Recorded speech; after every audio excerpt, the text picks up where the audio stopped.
Vítajte pri poslednom dieli z Maroka. Prišli sme nočným vlakom z Casablanky do Marrakeša.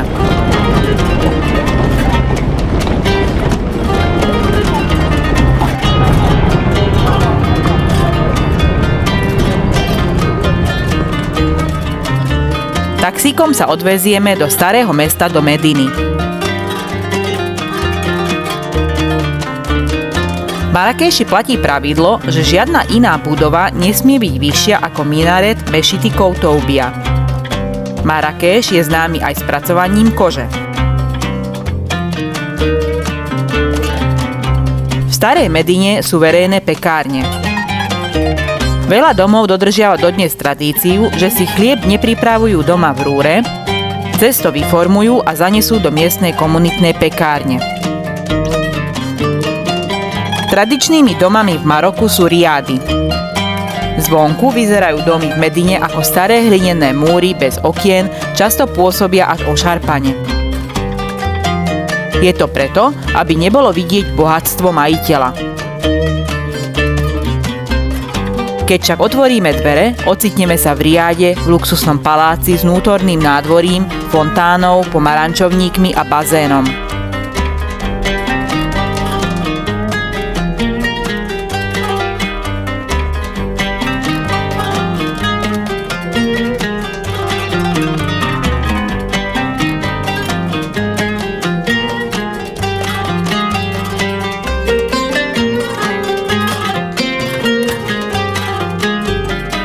Hlavné námestie v Medine v Marrakeši je svetový unikát a volá sa Džema Elfna. Cez deň sú tam zaklínači hadov, krotitelia opíc a predajcovia pomarančového džúsu. Ale presne po západe slnka sa celé námestie za pár minút zmení na obrovskú reštauráciu pod holým nebom.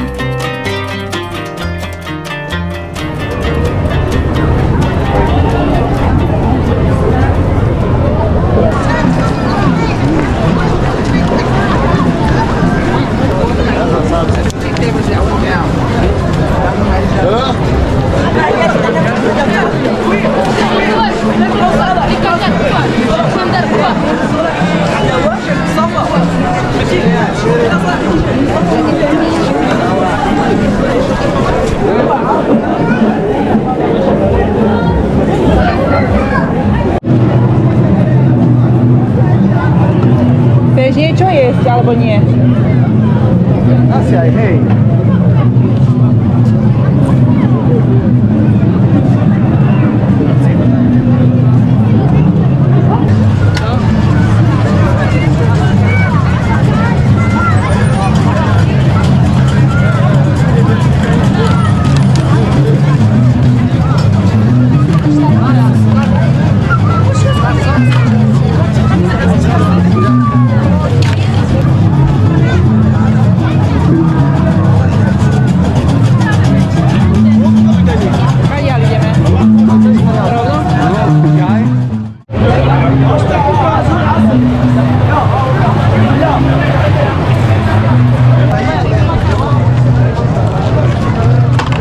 Ideme tam do tých našich ulic, áno?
Je ďalšie ráno, tu sme bývali a dnes sa ideme pozrieť na záhrady Majorelle a na múzeum Yves Saint Laurent.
Sme na ceste do Jardín Majorel.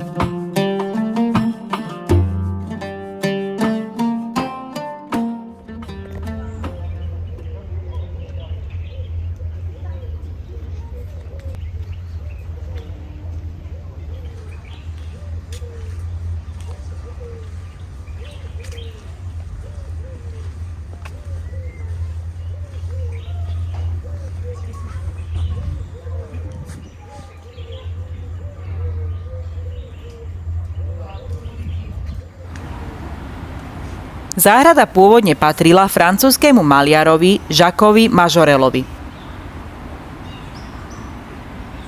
Bol to francúzsky maliar, syn slávneho dizajnéra nábytku Louisa Majorela. On bol tým, kto ju vytvoril a v roku 1947 otvoril pre verejnosť. Jacques prišiel do Marrakéša v roku 1917, aby sa vyliečil z tuberkulózy a mesto si natoľko zamiloval, že tam zostal. V roku 1923 kúpil pozemok, na ktorom neskôr vybudoval túto záhradu a svoj ateliér.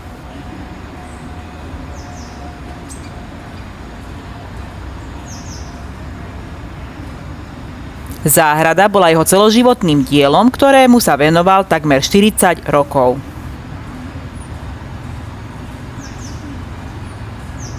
Hoci je Maroko horúca krajina, v záhrade nájdete obrovskú zbierku kaktusov, paliem, bambusov a papradí, ktoré Majorel zbieral a dovážal viac ako 40 rokov z celého sveta.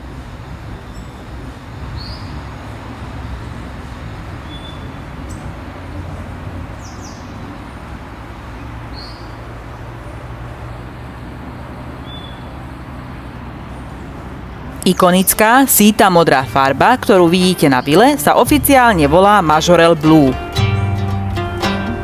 Francúzsky maliar Jacques Majorel ju natoľko miloval, že si tento špecifický odtieň nechal v roku 1937 patentovať.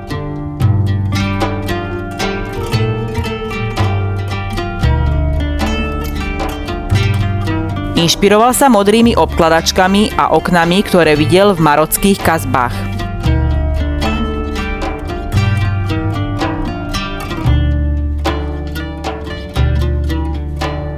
Po jeho smrti v roku 1962 záhrada začala chátrať, bola zanedbaná a opustená, až kým ju v roku 1980 nezachránil práve Yves Saint Laurent.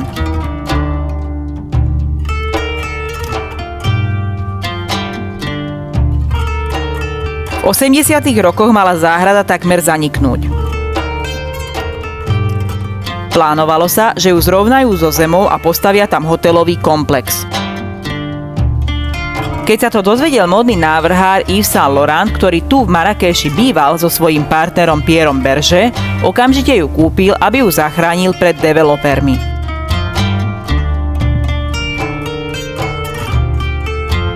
Záhrada prešla modernou úpravou, pri ktorej bol klasický trávnik nahradený ružovým štrkom.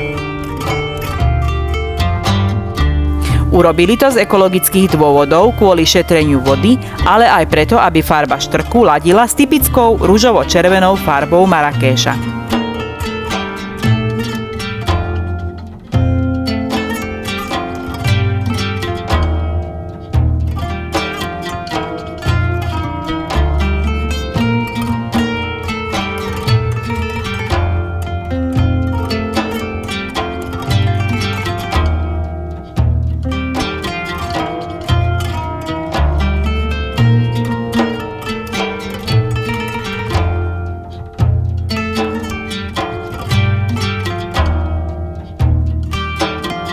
Výrazná modrá budova, ktorú všetci fotia, bola pôvodne ateliérom Jacquesa Majorela. Dnes sa v nej nachádza Múzeum berberskej kultúry.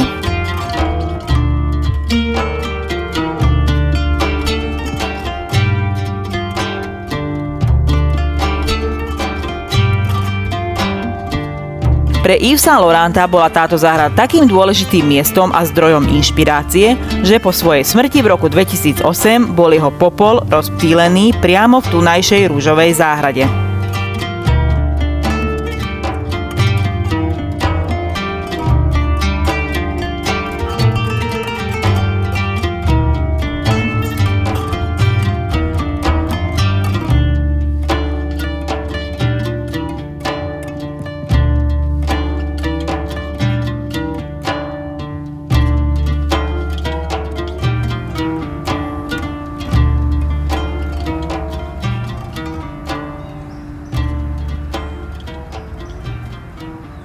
Ulica, na ktorej záhrada stojí, nesie názov Rue Yves Saint Laurent.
Ak si chcete kúpiť lístky, musíte to urobiť len online, pretože priamo na mieste sa už lístky nepredávajú.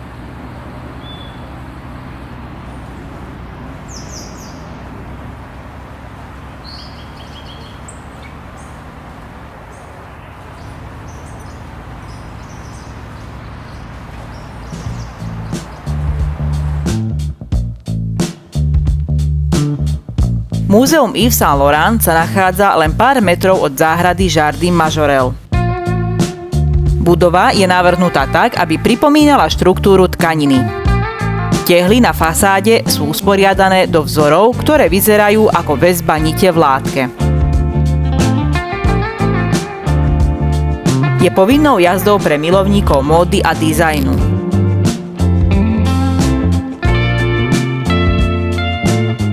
Vnútri nájdeme tie najslávnejšie kúsky z tvorby Yves Saint Laurenta, vrátane ikonického Le Smoking alebo dámsky smoking.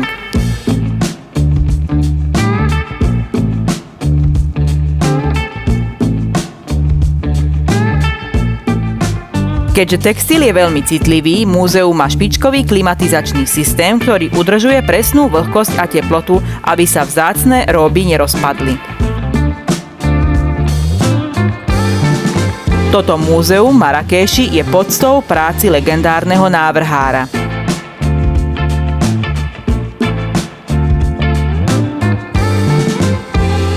Tehly, ktoré vidíte na vonkajšej strane, pochádzajú z okolia Marrakeša. Yves Saint Laurent nebol len módny návrhár, ale bol to človek, ktorý zmenil spôsob, akým sa ženy obliekajú.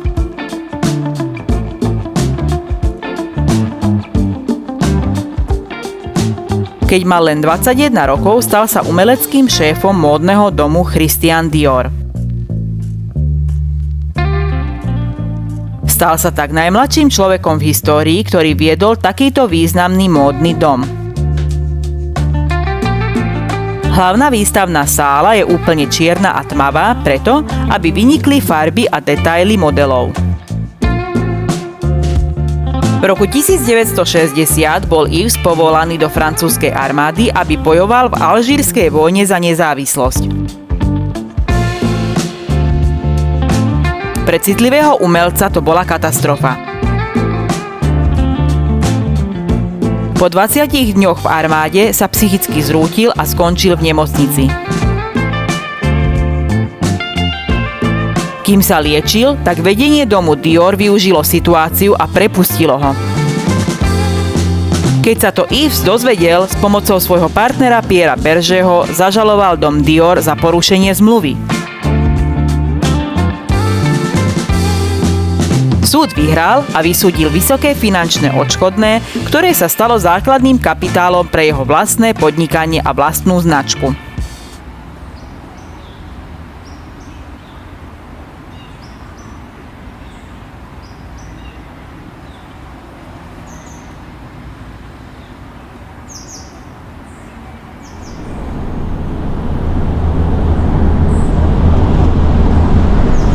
Toto bol náš posledný deň v Maroku, v meste Marrakeš a odchádzame na letisko.